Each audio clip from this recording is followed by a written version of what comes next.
MLA కోట ఎమ్మెల్సీలకు కాంగ్రెస్ పార్టీలో హడావిడి మొదలైంది. అభ్యర్థుల ఎంపికపై టీపీసీసీ కసరత్తు చేస్తున్నట్లు తెలుస్తోంది. అభ్యర్థుల నుంచి దరఖాస్తులు స్వీకరించి ఏఐసీసీకి పంపించనున్నారు.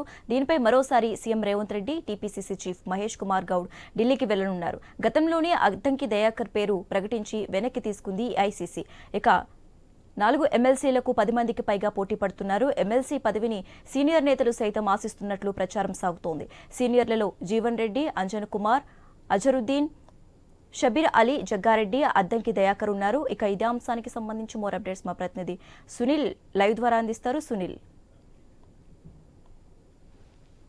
కాంగ్రెస్ పార్టీలో ఎమ్మెల్యే కోట ఎమ్మెల్సీ అభ్యర్థులకు డిమాండ్ బాగా పెరిగింది. సీనియర్ నేతలందరూ కూడా చాలా వరకు ఎమ్మెల్సీ టికెట్ అయితే ఆశిస్తా ఉన్నారు. ప్రస్తుతానికి 5 ఎమ్మెల్సీలకు సంబంధించి మార్చి 29న వాళ్ళ టైం కాలపరిమితి పూర్తవుతుంది. ఈ క్రమంలోనే నోటిఫికేషన్ కూడా ఎలక్షన్ కమిషన్ రిలీజ్ చేసింది. మార్చి 3న షెడ్యూల్ అయితే విడుదల చేయబోతున్నారు. ఇక 5 స్థానాలకు సంబంధించి కాంగ్రెస్ పార్టీకి 3 నుంచి 4 స్థానాల్లో అవకాశం ఉంది.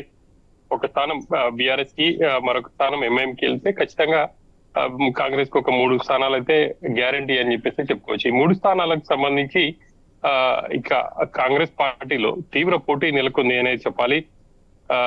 మాజీ అంటే ప్రస్తుత సిట్టింగ్ గ్రాడ్యుయేట్ ఎమ్మెల్సీకి సంబంధించి ఉన్నటువంటి జీవన్ రెడ్డి, ఆయన మరోసారి ఎమ్మెల్యే కోటాలో ఎమ్మెల్సీని ఆశిస్తున్నారు. ఆయనతో పాటు చాలా మంది కూడా ఈసారి తమ ఎమ్మెల్సీని కేటాయించాలని చెప్పేసి హైకమాండ్ పై అయితే కావచ్చు, అదేవిధంగా టీపీసీసీ పై ఒత్తిడి తీసుకొస్తున్నారు.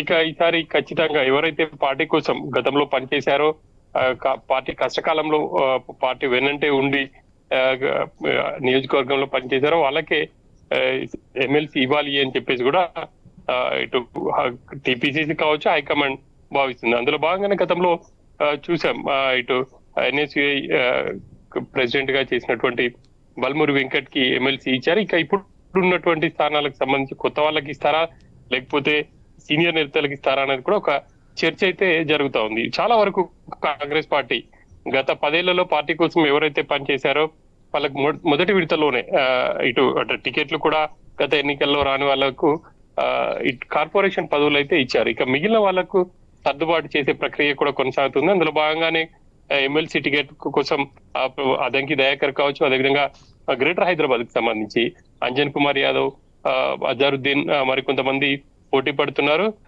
ఇక జిల్లాలకు సంబంధించి కూడా చాలా మంది ఈసారి ఎమ్మెల్సీని అయితే ఆశిస్తున్నారు.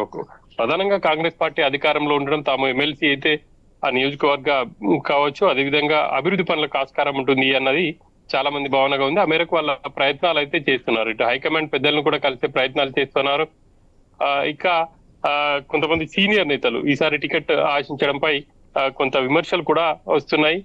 వీటన్నిటిని పరిగణలోకి తీసుకునే విధంగానే టీపీసీసీ కూడా ఎవరైతే ఎమ్మెల్సీ ఆశిస్తున్నారో వాళ్ళ నుంచి దరఖాస్తులు ఆహ్వానించే పరిస్థితి అయితే కనిపిస్తా ఉంది. ఆ తర్వాత దాంట్లో నుంచి షిఫ్టింగ్ చేసి ఏఐసీసీకి పంపించే అవకాశం ఉంది. ఏఐసీసీ ఆ అభ్యర్థులను ప్రకటించే ఛాన్స్ ఉంటుంది.